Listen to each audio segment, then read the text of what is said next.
Hey everyone, welcome back to my channel. Today I'm going to be doing a book review on the book My Dark Vanessa by Kate Elizabeth Russell. Now I think this might have already come out in the US already, and I'm pretty sure in the UK it's coming out at the end of March, so this video is quite timely for if you actually want to purchase it. Now I first read this book in June last year because I was able to get an advance reader's copy of it, and do you know what, I wasn't even going to pick it up like, just based on the cover, and the version that I have is obviously the sort of proof copy version, so this is not the finished cover. I will put a picture here of what the finished cover is, and I actually wasn't going to read it, and it was just someone at the event who was just like, it's so good, you should pick it up. So I was just like, oh, do you know what, I'll pick it up, whatever. So yeah, I was very lucky in that sense. So now that it's published, I just want to do an actual standalone review on it because I was thoroughly impressed by this book. However, before I jump into a review of this book, I quickly wanted to touch on the sort of controversy drama surrounding this book. I think by now it has actually died down, but just in case you aren't aware of it. Kate Elizabeth Russell was called out by another author, Wendy Ortez, who has basically a similar, it's a memoir called Excavation, about her sort of time when basically what happens in this book happened to her. She basically said that the two books are really similar, so, you know, insinuating that there had been some copying going on, but she was very clever about it, and the fact that, you know, she said one, she hadn't read the book, and two, she didn't actually say she'd copied her, but she was like, it seems like the two stories are very similar. I guess there are three things that I want to say on this kind of topic. I think one, is very bold to claim that someone has copied your story if you have not even read their book. For me, that's just like, what? Two, on the subject of sexual abuse, sexual trauma, all these sorts of things, I think it's very, I don't know what the word I'm looking for, but I don't understand how Wendy couldn't comprehend that someone else might have gone through the exact same thing that she went through.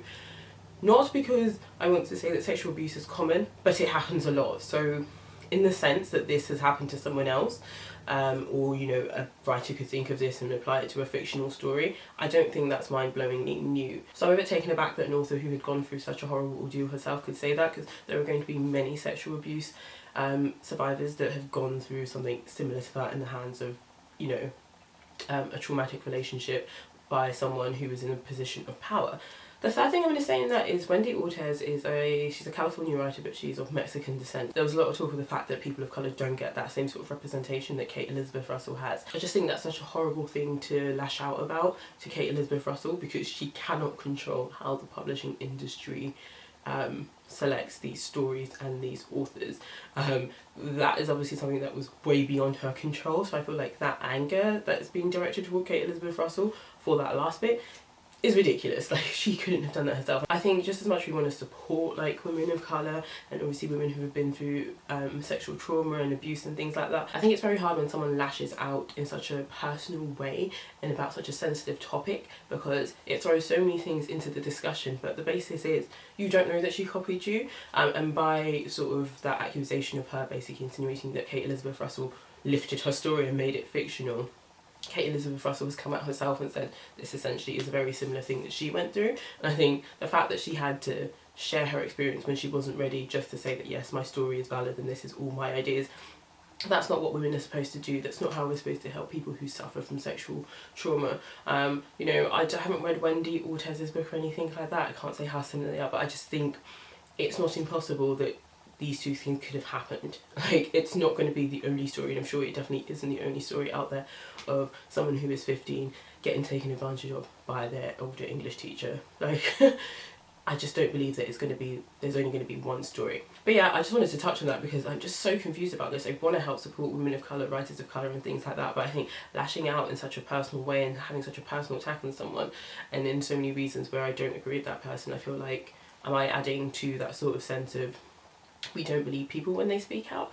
But then on the same sort of thread, I feel like if this really was an issue, she could have taken it up with the author herself, taken it up with the publisher herself. I get that speaking out on Twitter and things has much more capacity and adds more weight if someone is lying, but I feel like the situation is too nuanced to be throwing accusations around like that, especially around such a sensitive topic. But yes, back to the review. I will tell you about what My Dark Vanessa is about and then tell you my thoughts on it My Dark Vanessa is about Vanessa Y, who about 17 years later has to confront a sort of sexual situation with her English teacher when she was 15, when another student around that time comes out with sexual abuse allegations against him. The book follows a past and present timeline, so we're dealing with 15-year-old Vanessa, and then we're also dealing with sort of a 30-year-old, 31, 32-year-old Vanessa as well in the present. So what I'm going to do now is dive deeper into the plot. If you actually do want to read this book and you don't want to get any spoilers, I would avoid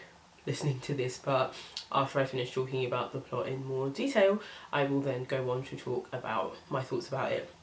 The next section I'm going to talk about, with the plot being in detail, isn't really spoilery, but I guess if you do want to read the book and want to know absolutely nothing about it, then I would avoid reading it. But really, I am, as much as possible, trying to keep out spoilers. I have to say, I think if I did a second reading of this book, I don't know if I would like it as much, but I feel like giving you my sort of impressions the first time round is probably the most honest and sort of sincere review that I could do, because I guess on a second reading I might be able to pick more holes in the book, but I remember coming away from this book feeling absolutely stunned. So Vanessa is 15 when she goes to a private boarding school and meets her English teacher, Jacob. He grooms her by talking about Nabokov's novel, so Lolita, My Pale Fire, I think that's actually a poem, and other sort of literature that they share in common. And he gives her a lot of spiel about how, you know, she's so grown up and how, like, he's never met anyone like her. He calls her a dark romantic just like him, and from this quote that you can see on this cover, he says, "It's just my luck," he said, "that when I finally find a soulmate, she's 15 years old." I mean, if that doesn't creep you out, what will? Like, oh, a lot of Nabokov is referenced here. Obviously it further cements in the reader's mind the, you know, Lolita and paedophilia, just linking those two together and sort of reminding you, the reader, of perhaps what is to come or what is actually happening in this situation. A great writing device that is actually used in this book is the fact that it's the past and present, so you're not just hearing from a 30-year-old woman recount what happened, you also get to hear from the 15-year-old herself, and as a result of that you are privy to a lot of the grooming, you are privy to a lot of the ways of manipulation that are taking place in this book, because you, the reader, if you are my age or obviously much older than Vanessa and you sort of know what techniques are being used. The situation quickly moves on from that sort of grooming to a sexual situation. I at no point want to call this a relationship, because this is not a relationship, it's downright grooming, it's, you know, consensual but not consensual, so yeah, I really want to avoid using the word relationship because that's not what this is. But yes, it quickly moves on from sort of verbal and that sort of grooming to an actual sexual situation, and whilst reading it, her thoughts, her reactions are very much that of someone who is 15, and you as the reader are just, I don't know, you're taken aback, you're grossed out, like you feel so much for her because there is a lot of confusion here with what is happening and what she's doing and how, you know, how she wants to make him happy but she doesn't really, you know, want to do some of the things that she's being asked to do. You also get to find out about Vanessa's life, like what her parent life is like, what her parents are like, you know, in regards to her having friendship and things like that. And by being with 15-year-old Vanessa, you're able to see how perhaps she ended up in a situation like this. The rest of sort of 15-year-old Vanessa goes on to talk about, you know, her time at the boarding school, her time with Jacob, you know, going home, and just basically what happens, you know, as she moves from 15, 16, etc. What the book does obviously is present to you Vanessa's side, and you very much get to see as she's growing older the sort of manipulation and grooming that is taking place, but you very much see it from her point of view. Present day Vanessa is our sort of 30-year-old, 32-year-old woman. She's trapped in her life and she can't seem to move on with her life. She's very much stuck, I don't want to say stuck in the past situation, but she's very much still in contact with Jacob, who at this point is probably around 60, 62. So I think in the book he is 46 when he embarks on this relationship situation with Vanessa. So you are watching 30-year-old Vanessa sort of go to therapy, stay in her sort of dead-end job and feel genuinely very trapped in life. Like, I think there's just a sense of waiting in her life because she's never been able to hold down proper relationships with other people, and I guess, yeah, she feels a bit alienated because I guess she's never really been able to share this experience with anyone else, because to confide in other friends and everything would probably bring on the fact that this situation is very wrong. This is also very apt because she's basically teetering around the fact that this love story that she's concocted in her head of her and Jacob perhaps isn't what it was made out to be, and I think for her trying to broach that and deal with that, it's very dangerous. So you're sort of watching her flip between the sort of two ideas that this is wrong, was consensual, this is what I wanted, and actually something terrible actually happened to me. She's also being reached out to by another girl who went to the same boarding school as her, maybe a couple of years later. She has now come out and publicly accused Jacob of sexual abuse, and she's reaching out to Vanessa to basically have her story corroborated. At the same time, a journalist is also looking into this, and I think she's looking into the sort of scandal of the Me Too movement. I say the scandal of the movement, you know, she's looking into sort of basically the Me Too movement, and the story about the school has caught her eye, and obviously with this woman coming forward, this journalist, you know, is hot on the trails of a story essentially. So she's being reached out to by two women who are basically trying to get her to share her story. And it's just very interesting because Vanessa very much thinks there's not a story to share. They are both essentially trying to get Vanessa to face a truth that she is not trying to face. And that's essentially the crux of the story of modern day Vanessa. And that's when you realise that modern day Vanessa is stuck. That's what I mean by earlier, like she's just sort of trapped in her life, because what does it mean for her and her life if she accepts this as her truth? What does it mean for her survival in the future? And that is it. That is my sort of deep dive into the plot of the story. So now I'm just going to talk about why I love this book. I gave this book 5 out of 5 stars. I gave it 5 out of 5 stars because I came away from it feeling like I was immersed in the story. There was food for thought. It was all done really well. It was done in such a nuanced way that I can't really fault this book. I feel like I said, if I go back and read it a second time, I may find some faults, and maybe the plot might have gone on for a bit too long. Not the plot, the story might have gone on for a bit too long and things like that. But on first reading, loved it. So one of the reasons why I absolutely adore this book is, I guess, because of, I'm going to say, the explanation it gives to the reader of abuse. By this I mean in the sense that it doesn't give you the sort of black and white story of abuse is wrong, it happened to me, I've reported it, and you know, we're going to get justice. What it presents to you is not the clear-cut throat situation of abuse. And what do you do and how do you help victims like Vanessa, who have been through something like this, whose life has now been haunted by it and cannot move on from it? How do you deal with this situation? In this case, helping Vanessa to realise what has happened to her could essentially crush her life. Like, it could completely crush her, and perhaps for her as a human, like, how would she be able to function? And this book, obviously being set against the backdrop of the Me Too movement, made it so current, so topical. It was very interesting because obviously it's the time when loads of people are coming out with their stories. You know, you get the sense from the internet hashtag that loads of women are feeling empowered to come out about their stories. But what about the women that aren't? I think what this book has done is brought strength to women like Vanessa who aren't there speaking out about their stories, who perhaps don't feel like they are that empowered about their stories, but also in Vanessa's case, who don't feel like what they have experienced is abuse. Like, how are we dealing with those women? How are we helping those women? It's a very complex situation, but I feel like the story has brought to light the complexity of, not of the Me Too movement, but of course I see why, the complexity of, you know, speaking out, and those that don't speak out, but the complexity of how sexual abuse affects different people. I think this book brings out how complex the situation is, and obviously it doesn't offer any answers, but I think it very much shines a torch on those sufferers, for people that I think maybe just naturally wouldn't think about them. It's so easy to obviously see the people who are speaking out and think of them as so brave, etc, etc, but what about the people that are being abused and that it's just not coming to the forefront of even their mind? What I liked about the book is it offers the reader the chance to think about this, I'm going to say more broadly, but I don't think that's perhaps the right way. I want to say maybe perhaps more darkly. It allows people to think about the depth of sexual abuse. I think Kate uncovers very nicely the complexity of the world of abuse and trauma, and perhaps the blurred and murky waters of someone who constantly proclaims they were in control, because Vanessa is determined to not be labelled as a victim, and that's not what you would, I guess, expect from someone in this situation. So for some people, perhaps a change may occur in them. I mean, when I say some people, I mean you as the reader, for how you view someone as a victim in these cases.